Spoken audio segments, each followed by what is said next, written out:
السلام عليكم ورحمة الله وبركاته. ازيكم يا حبايب وز عاملين ايه؟ يا رب تكونوا بخير. هنعمل لكم أكلة النهاردة سهلة وبسيطة وجميلة وكلنا بنحبها ومقاديرها موجودة عندنا في كل بيت. هي ايه الأكلة بتاعت النهاردة؟ صينية بطاطس بالفراخ.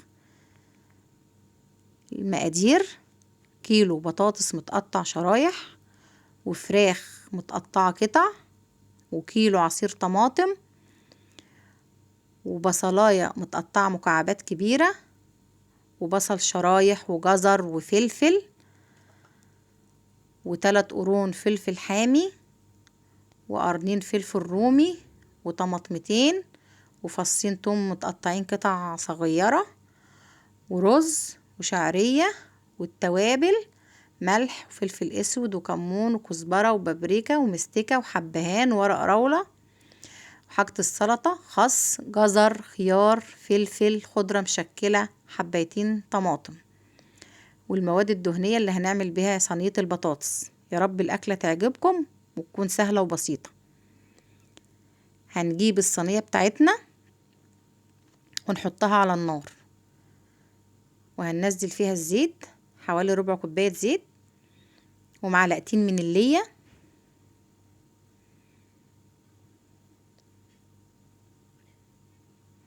هننزل بالبصلة المقطعة مكعبات ونقلبها تقليبتين كده لغاية ما تدبل.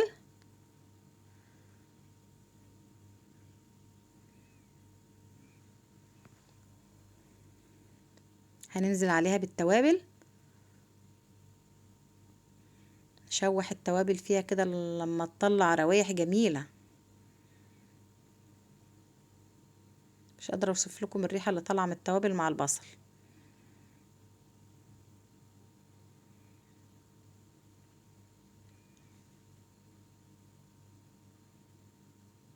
اللي بتقليبه كمان.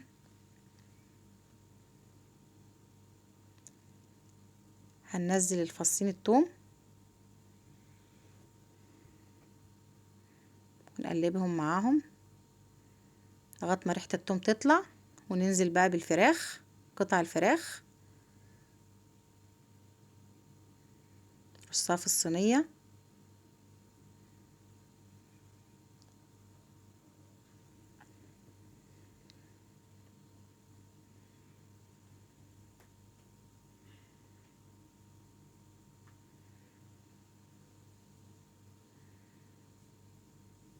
ونقلبها تقلبتين بقى في الروايح الجميله دي.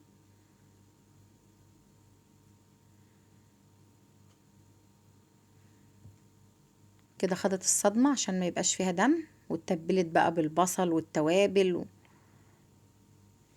تحفه. هننزل بالعصير بتاع الطماطم،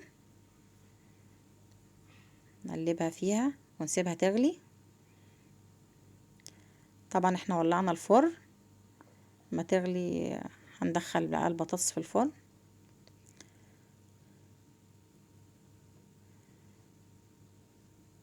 هننزل بالبطاطس،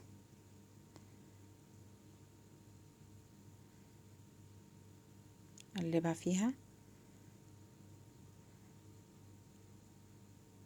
هننزل بالفلفل الرومي.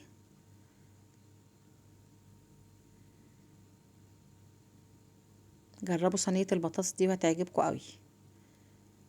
طماطم احنا حاطينها عشان نزين بها وش الصينية، طماطمتين الطرنشات.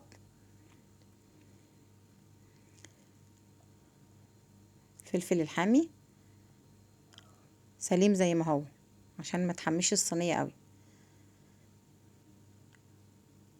نحط الجزر،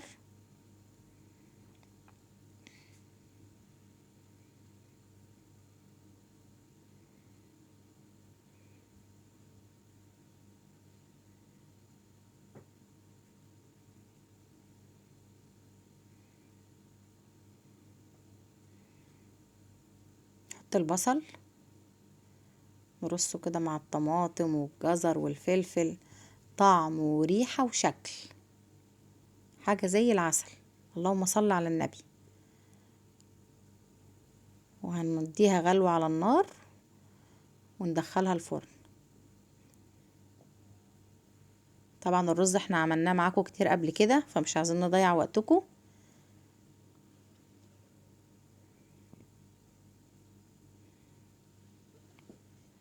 وطلعت صينية البطاطس من الفرن وبنغرف.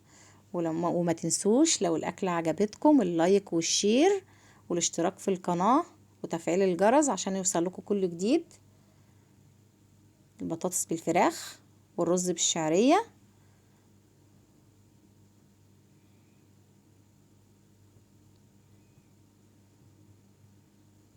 جاهز احنا كده الفطار والسلطة.